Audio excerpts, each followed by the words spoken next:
This week at Interior. There's steel in the water this week off the coast of Rhode Island, and Secretary Jewell was on hand with other federal, state, local officials and company partners to celebrate the construction of the nation's first commercial offshore wind farm.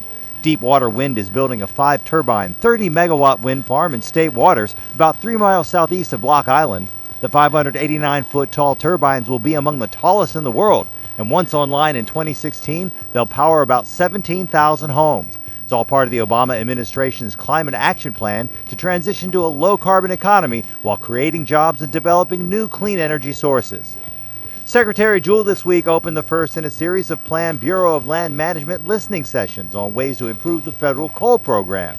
The Bureau is soliciting input on reforms to ensure transparency, better competition, and a fair return from coal resources for taxpayers and local communities. This week's inaugural session took place in Washington, D.C. To find out when and where the remaining sessions will be held, check out DOI.gov. President Obama has announced a new effort to tighten controls on the domestic ivory trade that threatens the African elephant with extinction.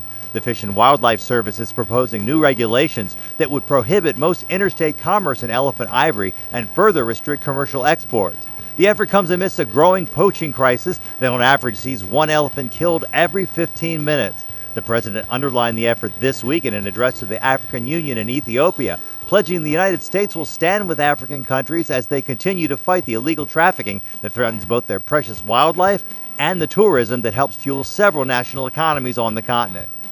A new report from USGS and Dutch researchers this week shows coral reefs may be losing their ability to protect tropical islands from waves, erosion, and salinization of life-sustaining drinking water. The report shows that reefs impacted by climate change and direct human activity provide less shoreline protection and coastal resiliency. Some 30 million people depend on coral reef protection of the low-lying islands and atolls where they live. Find out more at usgs.gov.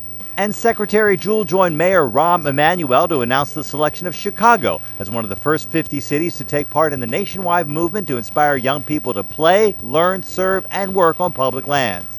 Part of Interior's leadership of First Lady Michelle Obama's Let's Move Outdoors initiative.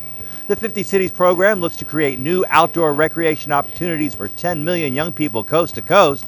Last week, Detroit joined the initiative. Also joining this week, the city of Philadelphia. That's This Week at Interior.